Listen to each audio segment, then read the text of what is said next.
Marriage and Divorce, Part 2 by Donald Johnson, July 30th, 2010. This is Part 2, debunking the noble savage and giving some of the background reasons for genetic differences and behaviors in men and women. At the TED annual presentation, the Harvard professor Steven Pinker presented the research on debunking the noble savage. Images like this from the Auschwitz concentration camp have been seared into our consciousness during the 20th century and have given us a new understanding of who we are, where we've come from, and the times we live in. During the 20th century, we witnessed the atrocities of Stalin, Hitler, Mao, Pol Pot, Rwanda, and other genocides. And even though the 21st century is only 7 years old, we have already witnessed an ongoing genocide in Darfur and the daily horrors of Iraq. This has led to a common understanding of our situation, namely that modernity has brought us terrible violence, and perhaps that native peoples lived in a state of harmony that we have departed from to our peril. Here's an example from an op-ed on Thanksgiving in the Boston Globe a couple of years ago, where the writer wrote, "The Indian life was a difficult one, but there was no employment problems, community harmony was strong, substance abuse unknown, crime nearly non-existent. What warfare there was between tribes was largely ritualistic and seldom resulted in indiscriminate or wholesale slaughter." Now, you're all familiar with this treacle. We teach it to our children. We hear it on television and in storybooks. Now, the original title of this session was "Everything You Know Is Wrong," and I'm going to present evidence that this particular part of our common understanding is wrong. That in fact, our ancestors were far more violent than we are, that violence has been in decline for long stretches of time, and that today we are probably living in the most peaceful time in our species' existence. Now, in the decade of Darfur and Iraq, a statement like that might seem somewhere between hallucinatory and obscene, but I'm going to try to convince you that that is the correct picture. The decline of violence is a fractal phenomenon. You can see it over millennia, over centuries, over decades, and over years, although there seems to have been a tipping point at the onset of the Age of Reason in the 16th century. One sees it all over the world, although not homogeneously. It's especially evident in the West, beginning with England and Holland around the time of the Enlightenment. Let me take you on a journey from several powers of 10 from the millennium scale to the year scale to try to persuade you of this. Until 10,000 years ago, all humans lived as hunter-gatherers without permanent settlements or government. And this is the state that's commonly thought to be one of primordial harmony. But the archaeologist Lawrence Keeley, looking at casualty rates among contemporary hunter-gatherers, namely, which is our best source of evidence about this way of life, has shown a rather different conclusion. Here's a graph that he put together showing the percentage of male deaths due to warfare in a number of foraging or hunting and gathering societies. The red bars correspond to the likelihood that a man will die at the hands of another man, as opposed to passing away of natural causes, in a variety of foraging societies in the New Guinea highlands and the Amazon rainforest. And they range from a rate of almost a 60% chance that a man will die at the hands of another man to, in the case of the Gabuski, only a 15% chance. The tiny little blue bar in the lower left-hand corner plots the corresponding statistic from the United States and Europe in the 20th century, and it includes all the deaths of both world wars. If the death rate in tribal warfare had prevailed during the 20th century, there would have been 2 billion deaths rather than 100 million. What the research showed was that before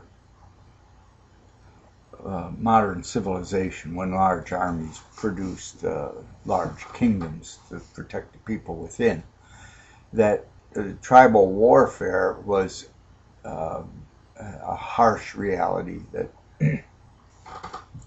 in some tribes up to 50% of the men died by being killed in battle. And this reality of tribal warfare and conflict for millions of years led to some stark realities and molded behaviors of people. There are different groups of people, three main groups. Human beings emerged out of Africa. Skin color is a genetic adaptation to the climates which people lived in, starting with black for all. Those that moved into the middle latitudes became brown and yellow, and those that lived in the northern latitudes with their skin covered much of the year became white.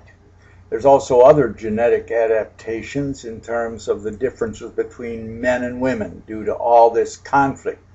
As many men were murdered, there were women also murdered or taken and raped and forced into submission to the capturing tribes. The northern areas were more sparsely populated, hence less conflict and less likelihood of being murdered in warfare or raped by a conquering tribe. The middle latitudes had very good agriculture and were able to feed their people without conflict. The ones that evolved in God's laws, the laws of nature, biology, as they applied to the equatorial zone, year-round moisture and jungle and food.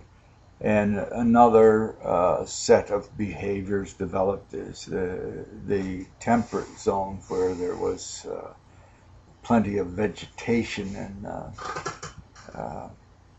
a yearly cycle of growing. And a third group that evolved in the northern latitudes where it was cold.